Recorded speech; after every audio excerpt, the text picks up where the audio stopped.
Et j'invite donc Mireille Appel-Muller, directrice de l'Institut pour la ville en mouvement VDCOM, à me rejoindre sous vos applaudissements, bien sûr. Merci pour elle. Et je vais lui demander de ne pas commencer tant qu'on n'aura pas le silence, s'il vous plaît, par respect pour notre expert. Merci. Mettez-vous en place dans le silence. Ce n'est pas une injonction, c'est un souhait.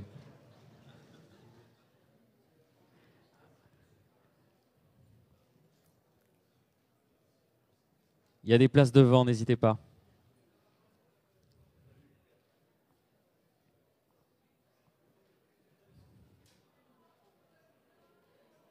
Allez, c'est parti. C'est à vous. Merci Mireille. Vous avez 30 minutes. Merci pour les 30 minutes. Est-ce que le son, est-ce que vous m'entendez avec le micro? Donc je remercie les organisateurs et je suis extrêmement honorée, intimidée par cette auguste assemblée. Et je vais vous présenter un concept, un projet qui va être un petit peu décalé avec tout ce qu'on a pu entendre tout à l'heure quand on parlait de politique publique, de rapport à l'innovation, à l'aménagement, aux grands projets.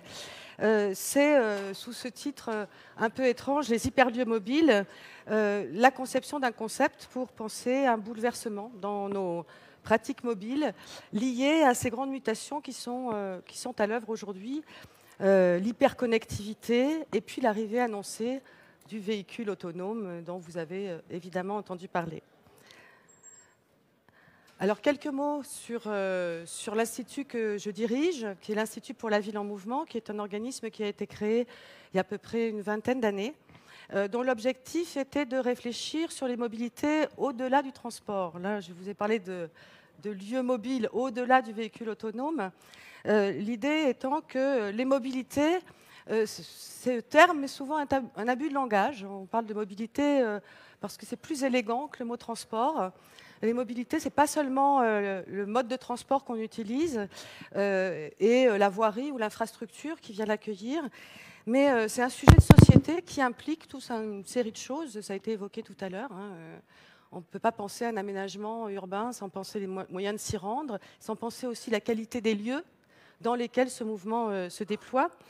Et sujet de société qui implique effectivement toute une série de questions parce que ça s'inscrit dans un système complexe et qui relèvent de la vie quotidienne, qui relèvent de la vie familiale, qui relèvent du plaisir du mouvement, qui relèvent de l'esthétique, qui relèvent des questions d'aménagement, d'architecture. La mobilité, c'est un espace-temps.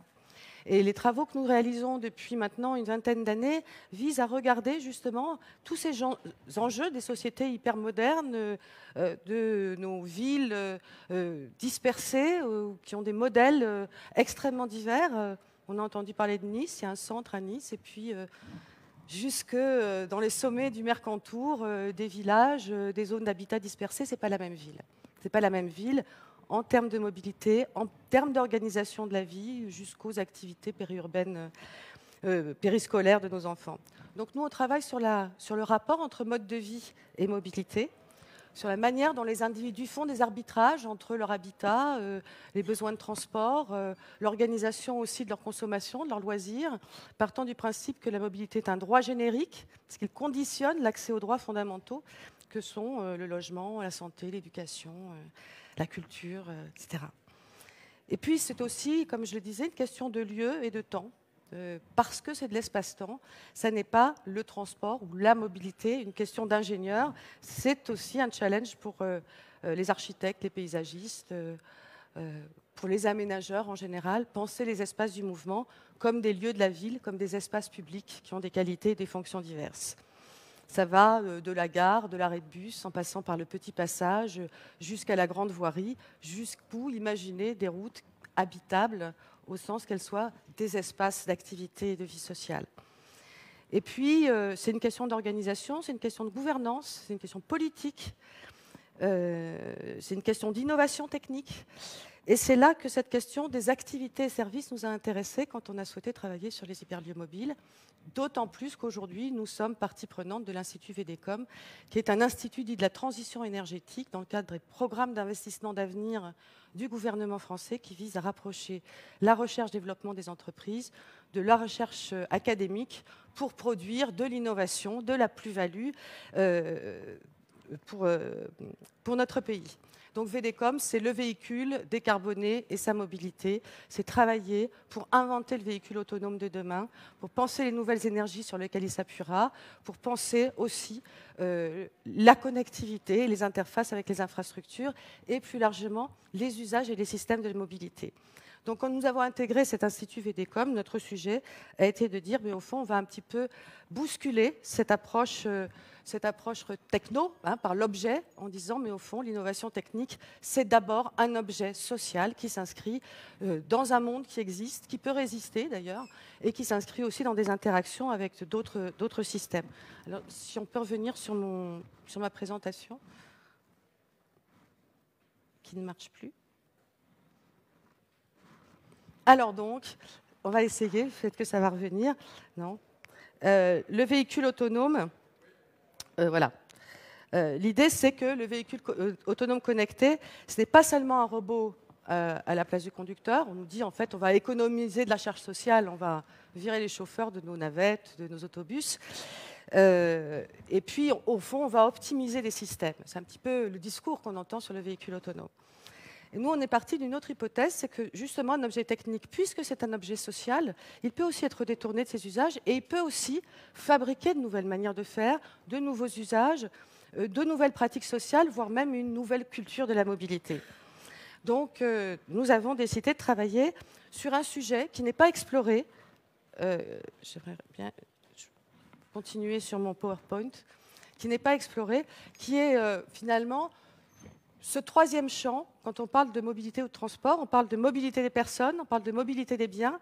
Eh bien, nous faisons l'hypothèse qu'il y a un troisième domaine inexploré, aussi bien par le monde de l'entreprise que par le monde de la recherche, que par le monde de l'aménagement et de la politique urbaine, qui est le monde des activités et des services. Pour caricaturer, simplifier, je pourrais dire que finalement, l'éboueur, il fait quelque part un peu le même métier que le médecin à domicile. C'est-à-dire que son activité a pour support principal la mobilité. Et la question du véhicule autonome, finalement, comme disait Antoine Picon, qu'on a consulté sur ce projet, c'est un accélérateur des transformations. C'est un catalyseur exacerbé des questions qu'on peut se poser sur ce que vont devenir nos mobilités de demain et sur la remise à plat, finalement, de notre pensée systémique de notre société hypermoderne. Donc, comme je vous le disais, il n'y a pas que les individus qui sont mobiles, les objets le sont aussi, c'est la logistique, et ils le sont de plus en plus. C'est 1 million de livraisons par jour à Manhattan.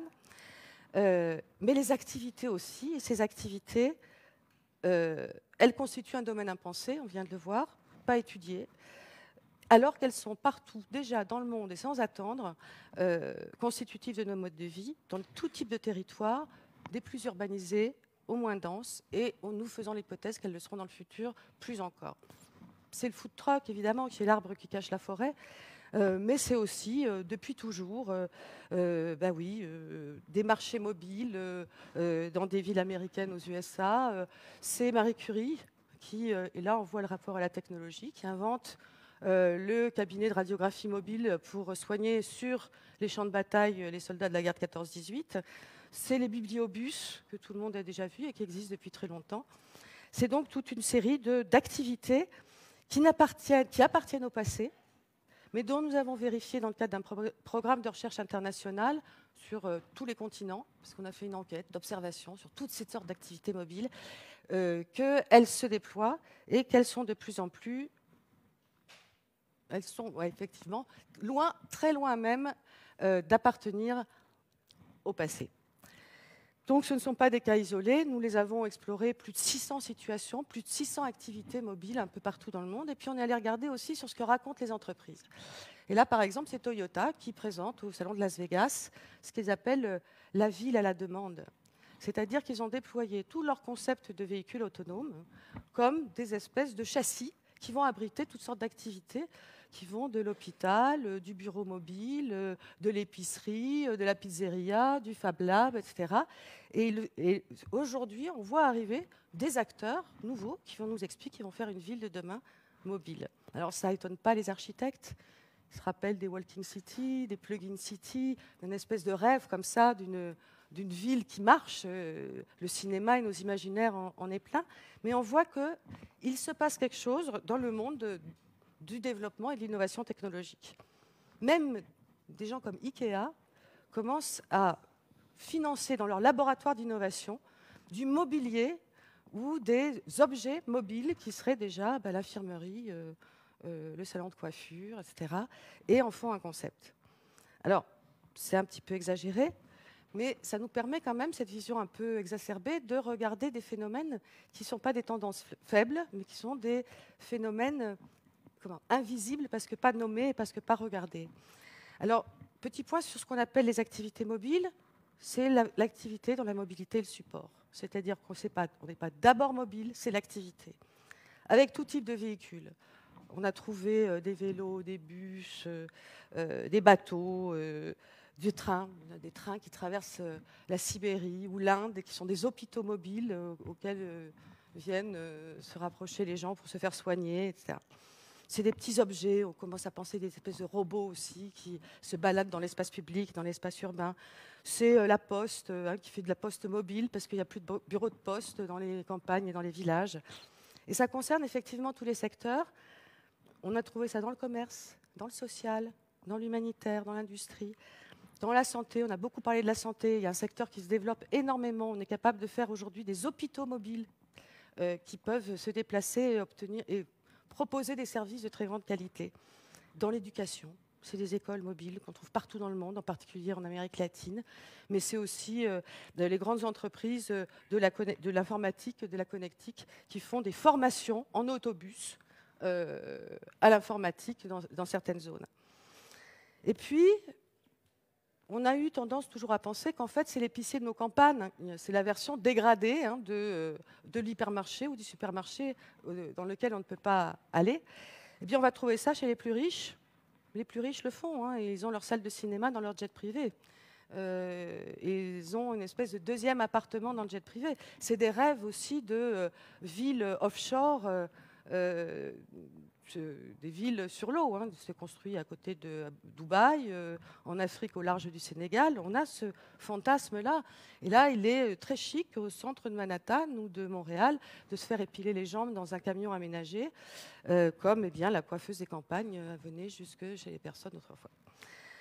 Alors parfois, c'est le véhicule qui abrite cette activité, qui commence à devenir lieu. C'est là où cette question du lieu intervient. C'est Buenos Aires, mais on trouve ça aussi à Paris. On fait la fête dans les autobus, par exemple. Mais parfois, c'est l'activité mobile qui fait lieu, c'est-à-dire qui vient fabriquer autour d'elle une forme d'urbanité éphémère, transitoire, temporaire. Cet exemple, pareil, ce sont que des exemples très exagérés. C'est en Australie, c'est un camion... c'est un véhicule qui vient laver le linge des sans-abri. Et puis pendant que le linge est lavé, on fait une séance de cinéma. Et c'est un cinéma de plein air. Et c'est une petite ville mobile. Donc on voit qu'il y a dans ces typologies, d'une part, des mobilités qui relèvent des activités nomades, notre rêve de nomadisme, la vie d'une communauté, d'un individu dans son bureau personnel, son camping-car, où l'activité n'est pas déterminée par le territoire lui-même en tant que dialogue ou interaction avec le territoire, et puis ce qui relève de la prestation et qui ouvre peut-être un champ aussi bien pour les aménageurs, pour les entreprises, que pour notre pensée sur la ville de demain. Donc c'est l'organisation d'un rendez-vous plus ou moins programmé avec un destinataire, un bénéficiaire. On parlait du marchand de glace, du médecin. Ce sont des services marchands ou des services gratuits. Donc les activités mobiles nomades, j'en parlais. Ça peut être aussi la sphère productive. On donne des cours, on fait des conférences dans des lieux de déplacement. C'est aussi l'usine mobile. Les Fab Labs d'aujourd'hui, avec les imprimantes 3D, permettent aussi d'imaginer dans le flux de fabriquer le produit avant son arrivée. Là, c'est le bateau-usine. Le poisson arrive, il est dans la boîte au port. C'est des barges dans la région parisienne, par exemple, ou des péniches. C'est le train postal d'autrefois, où on traite l'ensemble des documents, des objets et des colis. Et puis cette vie nomade qui nous intéresse parce qu'elle nous apprend des choses sur des pratiques, sur des savoir-faire, sur des cultures, sur du bricolage. C'est une manière de s'adapter à des situations données. C'est le camping-car, ça n'a jamais aussi bien marché que ces dernières années, cette idée d'aller vivre ailleurs dans le mouvement. C'est aussi ce qu'on appelle les gens du voyage, des gens qui vous disent « je suis un Jean du voyage », un certain nombre de questions sémantiques, mais dont la vie s'organise sur ce déplacement. C'est le cirque, c'est toutes les activités foraines. Et puis les prestations que j'évoquais tout à l'heure, qui reposent sur la rencontre, sur l'interaction entre le prestataire, elles nous intéressent parce qu'effectivement, elles peuvent nous aider quand même à penser l'avenir. Alors c'est le camelot qui vient s'installer là parce que c'est un lieu de flux, parce que c'est là que ça se passe. C'est les marchands ambulants dans les gares. On parlait tout à l'heure des hubs, de l'intérêt des hubs intermodaux. Eh bien oui, les lieux d'intermodalité sont des lieux qui vont attirer, aimanter un certain nombre d'activités. Et il est peut-être de notre intérêt professionnel et expert d'utiliser cette capacité d'aimantation, d'attraction du hub pour en faire plus qu'une simple fonction de transfert modal. C'est aussi, de plus en plus, et là nos technologies de la communication interviennent, c'est aussi celui du rendez-vous. C'est j'appelle avec mon smartphone et puis je fais venir à moi l'activité, ou dans l'espace. C'est ces espèces de caravanes médicales qui vont dans des lieux plus ou moins déserts. Là, c'est une image au Sénégal, mais le nord du Canada, la Finlande, toutes les zones de basse densité, peu équipées en hôpitaux et à longue distance, développent des sortes d'hôpitaux mobiles. Ça a été inventé par l'armée pendant la guerre. On a vu tout à l'heure Marie Curie. Elles peuvent être offertes au cours du déplacement. C'est aussi le tourisme. C'est entre le bateau mouche et le restaurant. C'est aussi quelque chose qui se développe à Boston. C'est-à-dire que vous allez au travail dans votre autobus et vous faites du vélo, vous faites votre sport dans le transport en commun. C'est l'absurdité jusqu'au bout. On est dans l'hyper activité et mobilité. Et puis, c'est aussi un petit peu au hasard un itinéraire qui joue sur la rencontre. C'est le cinéma mobile, c'est le cirque peut-être qu'on pouvait évoquer tout à l'heure, c'est le bibliobus, et là c'est l'idée que je vais au plus près des populations pour apporter un service à des populations qui ne viendraient pas y accéder. Pardon ? Voilà, donc prestations à la demande qui viennent aussi au plus près du prestataire. Je viens vous réparer votre voiture sur place. Ou bien aussi, j'évite la souffrance du déplacement, c'est-à-dire que j'amène le soin aux personnes les plus fragiles. Bon, c'est pas très drôle, mais c'est aussi le dentiste dans sa voiture. Donc ça, on voit que ce sont des activités qui vont apporter du service en plus, qui ont jusque-là été dégradées, mais qui sont transformées et augmentées grâce à la connectivité. C'est la révolution numérique. C'est les réseaux sociaux. C'est l'avenir de la 5G, de la Li-Fi, de l'intelligence artificielle, qui va permettre de transporter des données, des informations de plus en plus importantes. Et puis, c'est peut-être effectivement des changements dans nos manières de consommer et dans de nouvelles formes de proximité qu'on va inventer. Et c'est l'hybridation de ces fonctions, des modalités de fonctionnement qui pourront peut-être donner lieu à ce que nous avons appelé des hyperlieux mobiles. Donc, on était sur une typologie assez traditionnelle. Avec les hyperlieux mobiles, nous pouvons être toujours multifonctionnels, l'objet, le lieu, l'activité, les modalités de réalisation. Donc on peut imaginer des activités toujours plus diversifiées avec des hybridations qui sont rendues possibles par 3 mutations qui ont été évoquées tout à l'heure. C'est le numérique, bien sûr. On peut transporter beaucoup plus de masse de données qu'autrefois. Les progrès technologiques, on peut aussi imaginer qu'on puisse produire sa propre électricité pour développer ses activités. Et puis une pensée écosystémique, c'est-à-dire économie circulaire, contribution au métabolisme urbain, c'est-à-dire une activité mobile de plus en plus, par exemple, sur le recyclage des déchets. Ce sont des nouvelles manières d'activer le territoire et de penser la relation entre le fixe et le mobile, entre la base arrière et l'activité, pour se rapprocher et se connecter au monde. Là, par exemple, c'est Vélo Mobile qui apporte le Wi-Fi, la connexion dans des zones qui n'ont pas d'énergie en Afrique. Donc on vient là à la fois pour recharger son téléphone et puis pour se connecter à l'autre bout du monde, parce que c'est là qu'on a le réseau pour téléphoner. Et on crée un micro-espace public. On génère de micro-urbanités. On peut augmenter le lieu, le rendre hyper-lieu, parce que l'activité va déborder de sa propre fonction en offrant des usages nouveaux. C'est l'artiste JR qui, avec son camion cabine photographique, vient photographie et fait le tirage, l'impression de portraits géants de ses habitants et fabrique une espèce d'événement local à partir de cette activité. J'ai évoqué la télémédecine, où cette fois-ci, on est capable, c'est des choses qui se font dans la région de Montpellier par exemple, on est capable de faire des tests ou des diagnostics de très très haute qualité et puis de dialoguer à distance avec le spécialiste. Donc on voit bien des véhicules qui ne sont plus des moyens de transport, qui se détachent de leur fonction de transport, mais qui sont en capacité de faire lieu partout où ils passent et qui permettront aussi d'autres formes de rapport avec ces services ou ces activités pour nous, consommateurs, clients ou destinataires. Alors évidemment, la question, le véhicule autonome dans tout ça, on disait c'est de l'espace-temps. Un véhicule sans conducteur, c'est un véhicule où on est libéré finalement de la charge temporelle de la conduite et où finalement on pourra y développer toutes sortes de choses. Donc notre idée, effectivement, c'est de travailler sur ces applis du véhicule autonome connecté. Votre téléphone, smartphone aujourd'hui, c'était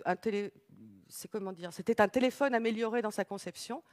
L'usage en a changé complètement. On utilise notre smartphone pour téléphoner, pour consulter ses emails, envoyer des SMS, regarder des vidéos. Et la fonction téléphonique est finalement devenue assez marginale. Est-ce que notre véhicule autonome, finalement, sa fonction de transport ne va pas se marginaliser? Donc faire hyperlieu avec les véhicules pour ces nouveaux espaces-temps de la mobilité, pour une qualité des temps, des lieux et des services. Alors les enjeux et défis, c'est pour un certain nombre d'acteurs, c'est pour les territoires un vrai défi. Parce qu'on peut commencer à penser justement ces formes d'activité ou de lieux mobiles au service du métabolisme urbain, de la résilience, adaptée au changement climatique. On a parlé d'inondations. On voit la Louisiane, qui nous a précédés dans les grandes inondations, reconstruire ses maisons en élevant d'un étage supplémentaire leurs maisons sur pilotis. C'est ce conte russe de Baba Yaga la sorcière. C'est une maison sur pattes, de plus en plus haute. Mais on peut imaginer que quand le rez de ville n'est pas inondé, on ait des espèces de raies de ville mobiles et des activités sous ces pilotis inventés et notamment repris par le mouvement moderne. C'est aussi des activités mobiles rendues possibles par ces technologies avec une haute qualité de service, comme alternative aussi économique, frugale, à des bâtiments qui pourraient, ou à du bâti, ou à de l'occupation du territoire dans des zones où il faut économiser la terre, les zones rurales, etc. Et où ça n'a pas grand sens parce qu'il y a de faible densité. Ça peut être un réducteur potentiel d'inégalité territoriale. Ça permet d'apporter la ville de haute qualité à la petite ville ou au rural.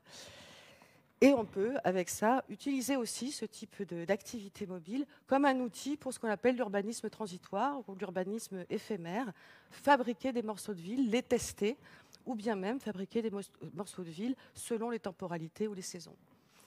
Pour les aménageurs, ça oblige à penser en termes d'écosystème urbain, à aménager les espaces, pour accueillir ce type d'aménité ou de forme. C'est aussi commencer à programmer des activités qui garderaient effectivement, qui seraient toujours sous le contrôle de la puissance publique.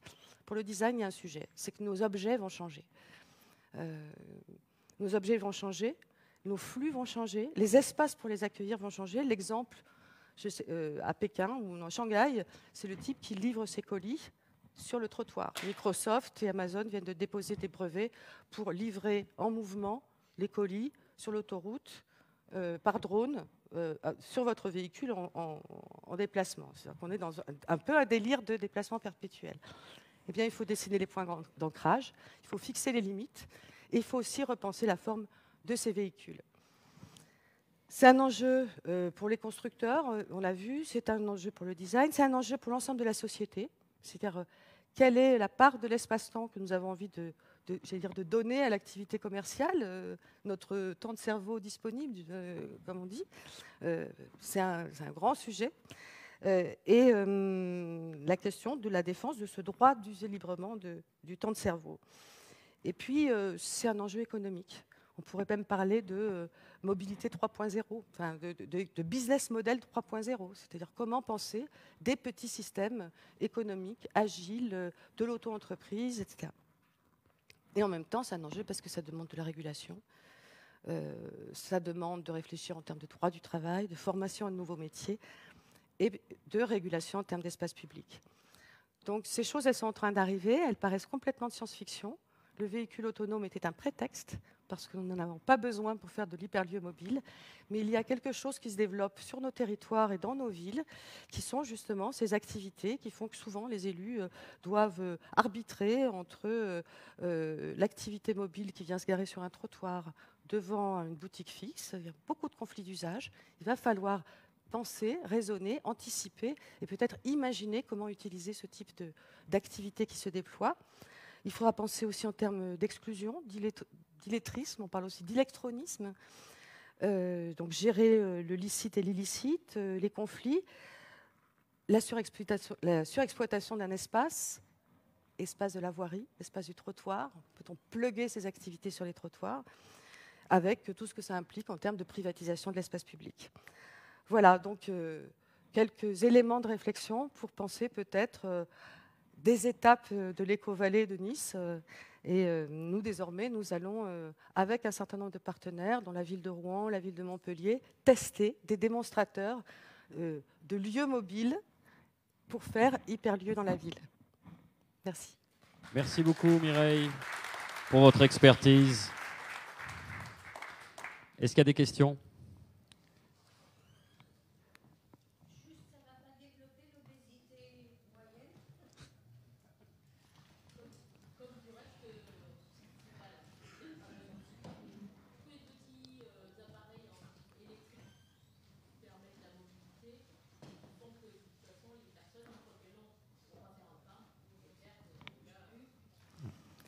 Donc la question, c'est que ça favoriserait la sédentarité. Mais c'est une question tout à fait, merci de l'avoir posée, parce que c'est une question tout à fait légitime.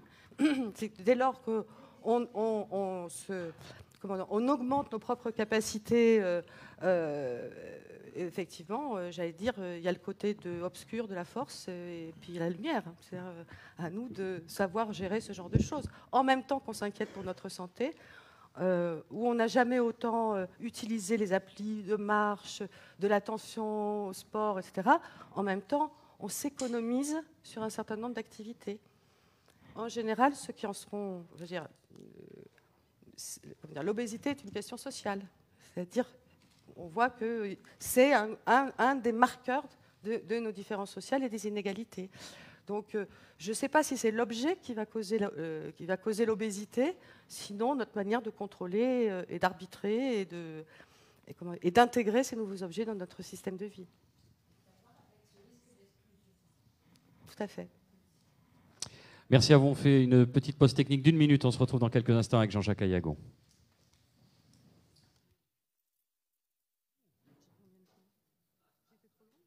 Non, vous étiez très très bien. Oui, monsieur Begui.